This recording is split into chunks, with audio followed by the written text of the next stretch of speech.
to take chaos All down right, for you. I'm back. After a moment. Ryuji, get out of there. Oh boy. Show me that film theory.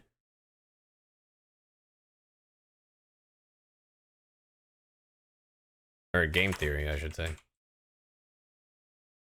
Game theory.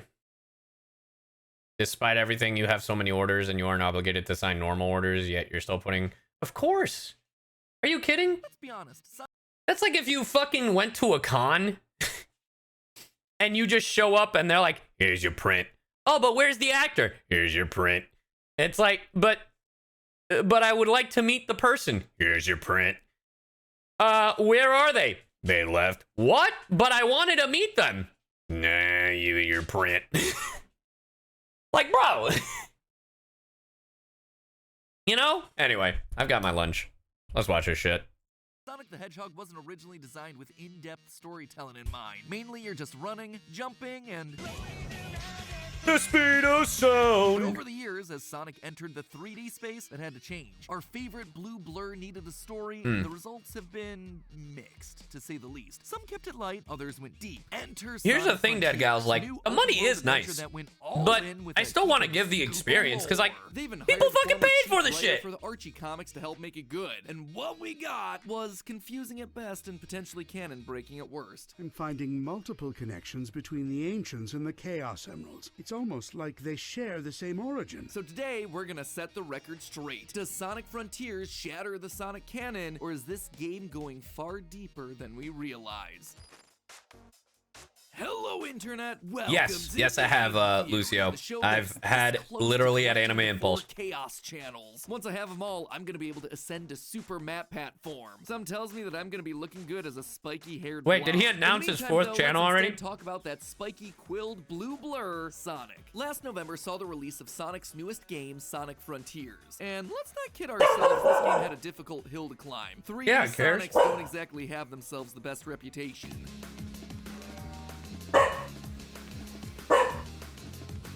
It also didn't help that when the initial gameplay teaser dropped, the whole thing looked empty and lifeless. So much so that Sega had to come out and tell gamers that you just don't get it, man. But then the game came out and it was still largely empty and lifeless. Hey, Basically, fuck you! Sonic Team saw Breath of the Wild and went, let's do that, but with grind rails. Hey, we said this game was open world. We didn't say that there was stuff to do in it. All joking aside, though, I think the game's pretty solid. Sure, it's random in places, it feels unpolished in chunks of it, and that pinball game is unforgivable. But it is the most solid 3D Sonic has been in a long time. That said, one area where this new game wasn't lacking was the lore. Now, 3D Sonic's tried to write stories in the past. Sometimes it works. Okay then, let's get ready to do this. Show that creep the real superpower of teamwork. And sometimes it's uber cringe. I'm Shadow the Hedgehog, Oh, the God. ultimate life form born to protect and serve the Dark Lord, Black Doom. Go figure. Writers have a hard time finding the right tone when they're making All a right, story you know, that fair stars enough. talking hedgehogs. Fair So enough. Sonic Frontiers took a different approach. They hired the former chief writer for the Sonic Archie comics, Ian Flynn, to pen their story. And honestly, it shows in the dialogue. These characters feel really fleshed out. You speak of him with respect as often as you curse him. I do not understand. Oh, I hate that hedgehog. That doesn't change the fact that he is a formidable adversary. I respect him, don't have to like him. Knuckles and Sonic Facts. feel like rivals again. Tails gets himself a character arc. Even Amy has lines where she's more than just an obsessive fangirl. A love that transcended time. I believe in the Everyone fact grew that the this fuck is up. Over. I want to share that love with the world, even though it may take us far apart. So it seems like this whole thing should be a slam dunk, right? Well, not quite. Oh, See, brother. this game goes well out of its way to prove that all the Sonic games are connected. We have moments that reference Sonic Forces, It's like how I couldn't handle it after Infinite attacked. lines that talk about Sonic Adventure 2, But together you stopped the Ark, overcame Neo Metal. even references to more obscure titles like Sonic Riders. Kinda reminds me of where we found Babylon Garden. Yeah, I wonder what Jet's up to. Which means that for the first time, we actually have to take all of Sonic's lore seriously. And that's a pretty Really love when dangerous Cy prospect looks because Sonic like a lore has pop gone cat. to some strange places. Eggman, I am going to save this planet, and I am going to free these aliens. No copyright law in the universe is going to stop What the fuck? Making matters worse, even if you do know your Sonic lore, things presented in Frontiers seem to contradict major plot details from other games. So, does Sonic Like what? Frontiers actually make sense? Go Or on, does I'm it waiting. break the canon like many have suggested online? For once, let's slow down, let's take a deep breath, and explore the world of chaos energy, mutant aliens, and Sonic history. Let's start at the very beginning. At the start of Frontiers, Sonic and his friends get sucked into a All right, I do want to say though, they did hire. I think he is right.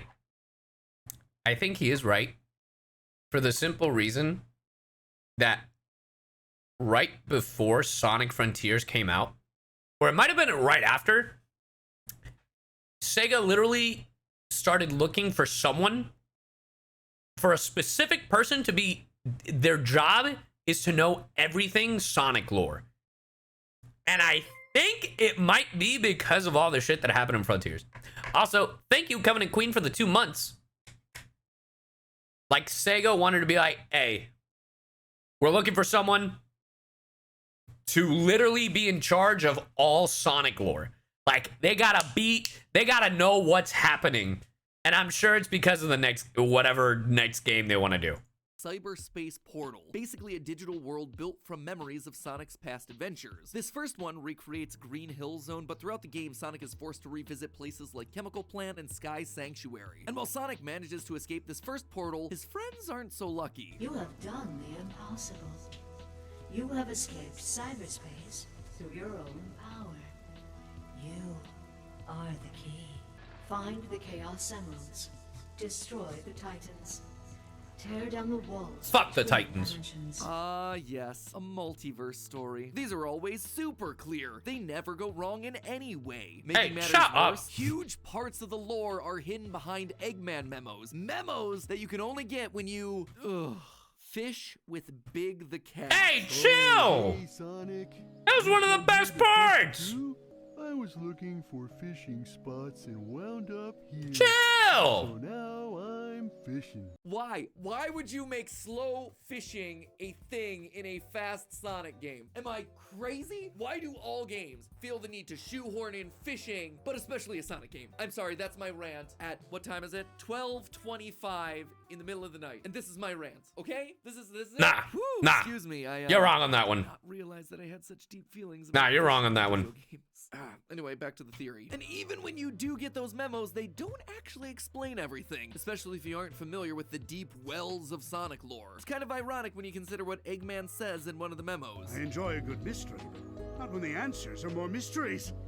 Anyway, as Sonic traverses cyberspace to free his friends, he becomes more and more corrupted by the cyber energy. Because of that, he starts to see weird visions of the past. It's through these visions that we start to learn about the Ancients, a race of aliens whose home planet was destroyed by the evil entity called the End. As the story goes, as their planet was being destroyed, these Ancients were drawn to Earth by the power of the Chaos Emeralds. Now, older Sonic fans will take one look at the Ancient race and immediately connect the dots to an old foe that we faced back in 1998. You see, these ancient aliens look exactly like the main villain Chaos from the game Sonic Adventure. That's that right! connection isn't lost on this game either. I had Sage run a diagnostic on the recorded genetic data of the Ancients, and then against archives I have with me. They're relatives of Chaos, the god of destruction. It should be called out that this wasn't an accident. This was a conscious decision that was made by the writer Ian Flynn. The connection with the Chow was something that I pitched to make things feel cohesive. I didn't want there to be yet another random alien race. True! More interconnectivity in the Sonic lore. However, this connection is where the internet's run into its biggest problem with regards to the wider Sonic lore. You see, Chaos wasn't an alien in Sonic Adventure. At least, not really. The Sonic Adventure navigation guide tells us that Chaos isn't an alien, but rather a mutant, thanks to being exposed to a special kind of radiation. He was originally one of these adorable guys. Okay. Chow. So apparently one of these cute fairy things mutated to become a water monster, but that then doesn't make any sense for what we see in Sonic Frontiers. The Ancients, as we see them in that game, were always water monsters. I mean, they have children that look like water monsters and everything. So if Chaos and the Ancients are indeed one and the same, is it possible for him to still have been a mutant Chow? This is the primary issue that I've seen. It's not. That's not what he said though. Related. That doesn't mean that it's one-to-one the same. The immediate response that I would have is just to say that the old lore got retconned, but we know for a fact that that isn't the case. Ian Flynn came out and confirmed that the original lore is still valid. He's still a mutated Chow. The mutation is he looks like. Thank you. The mutation is a rollback to the previous thing. He's still a mutant Chow. That hasn't changed. So, while that's certainly helpful for clarifying canonicity, it offers us no help in figuring out how these two things can both be canon. This is why I stopped watching game theory. This is the first game theory that's upset me. In that same memo, and I think it's because it's Sonic. The connection between Chaos and the Ancients, he also says this. After countless years, their DNA corroded to the point they were completely transformed into a new species. Okay. Some kind of radiation affected them for eons, making them unrecognizable. Now, doesn't that sound familiar? Radiation transforming bodies. It's just like what the Sonic Adventure navigation guide said happened to Chaos, just Uno reversed. Instead of cute little Chow transforming into water monsters, the water monsters have been transformed into Chow. But what radiation would be able to do this? Well, that one's easy. Chaos was originally said to have mutated because of radiation from the Master Emerald, the giant green jewel that lives at the center of Angel Island. Sorry, I was finishing off my coffee. Basically a Deus Ex Machina in the Sonic world. It keeps Angel Island floating, it's a prison for Chaos, it can stop the Chaos Emeralds, but it also powers them up. Whatever is needed to make the story happen, the Master Emerald can deliver. I mean, it's called the Master Emerald for a reason. Here's Knuckles from the obscure series Tails tube uploaded onto the Oh, shout out to VTubing Tails and Knuckles. A jewel of immeasurable power, and the only force in the universe. VTuber Knuckles! The Chaos Emeralds. Neutralize the other emeralds, huh? Interesting. You see, in the Sonic the Hedgehog 3 instruction manual, we're told the energy that the Master Emerald emits is identical to that of the Chaos Emeralds, just much, much stronger. This energy is known, unsurprisingly, as Chaos Energy or Chaos Radiation if you're feeling spicy. But it turns out the Master Emerald isn't the only one with mutation powers. Chaos Emeralds also emit enough Chaos Radiation to mutate creatures. In the Archie comics, the energy emitted by the Chaos Emeralds actually turns someone into a watery monster just like Chaos. Now, admittedly, the Archie comics aren't considered canon. However, Ian Flynn used to be the creative writer for them, so it's not surprising that he might have wanted to borrow some ideas from the things that he himself had worked on in the past. The Ancients even take the Chaos Emeralds directly to the Master as a last-ditch effort to protect them. In other words, they literally put the Chaos Emeralds in a location where their energy would be amplified, exposing themselves to even more radiation. How's my day going? It's going all right. Suspect sped up their mutation process and transformed the Ancients into the Chow that we know and love and buy all the merch for today. So that's how the Ancients became Chow, but what about how a Chow could mutate back to being an Ancient? In other words, how did Chaos go from alien water monster to Chow and then back to alien water monster? That's what has to have happened for everything to have been canonical, like Ian Flynn said. Well, we know the mutation back was thanks to the Master Emerald's radiation, but that's the same radiation that turned the Ancients to Chow in the first place. So what gives? Well, the Master Emerald's never-ending power set seems to explain all. Listen to this quote from Knuckles again. The Master Emerald, a jewel of immeasurable power, and the only force in the universe that can neutralize the energy of the Chaos Emeralds.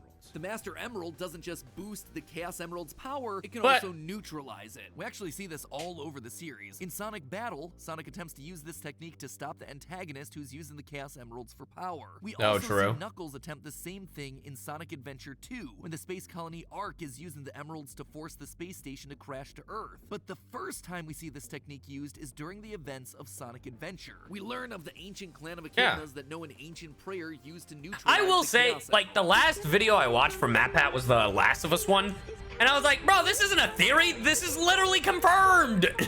If the Ancients were originally mutated into Chow through their exposure to the emeralds, then when the Chaos energy was neutralized, the effects would presumably be reversed, allowing a Chow within the vicinity of the Master Emerald to lose its Chow-like form and return to its original state. This is why Chaos is so protective of the emeralds during Sonic Adventure's flashbacks. He wasn't just a guardian of the emeralds because they were too powerful, his race literally brought them to this planet. They were to be used as a force for good. Chaos just couldn't risk the power getting into the hands of someone who could abuse it, like the Echidnas, like Eggman, and like Sonic. So there you have it, the broken lore of Sonic Frontiers is officially unbroken. I would dare say that it makes perfect sense, provided you were a deep lore expert on the comings and goings of gemology and So wait, the theory was to fix that. This is what I don't get. How is this a fucking theory? Land landscape by aliens. Regardless, I'm excited for this new phase of Sonic lore. Hopefully Ian Flynn gets invited back to write more of these games. He clearly cares a lot about this franchise and its lore, something I very much respect. Feels so much better when a franchise as big as this finally starts to have some cohesion in its narrative. And now that we know that the Chaos Emeralds have the power to mutate aliens, who knows what's up ahead for Sonic? What? Maybe all the over-reliance on Super Sonic to defeat Eggman over the years will start to have a negative effect on him physically. Maybe he'll start to mutate as well. Maybe not into Werehog, but you know. I mean, the game did give Tails a story arc about not relying on Sonic for everything. Could they be setting up the next one where Tails is the main character? They're and not has doing to that. Save Sonic. Or, you know, maybe they'll just throw away all the fictional sci-fi stuff and just start using some real-world physics. Finally, we'll get someone to question if Sonic truly is the fastest thing alive. Oh my god, bro.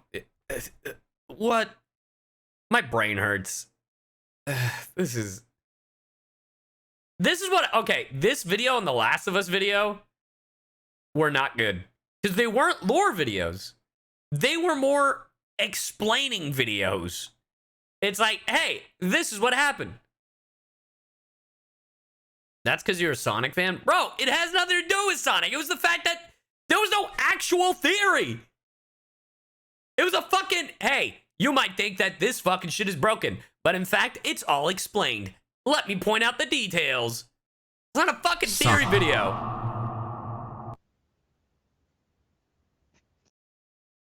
Didn't he sell game theory? Yeah, he did. Also, we need a new soundtrack. Have you seen the Genshin theories? Yes, and I enjoyed those.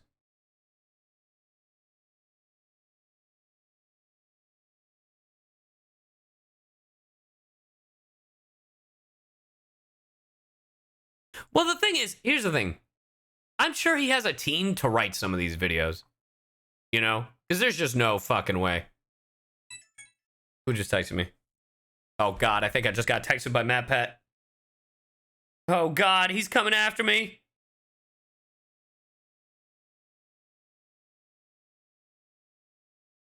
Hey, welcome back. Matt Pet is in your walls. Mila me, thank you. Thank you, thank you.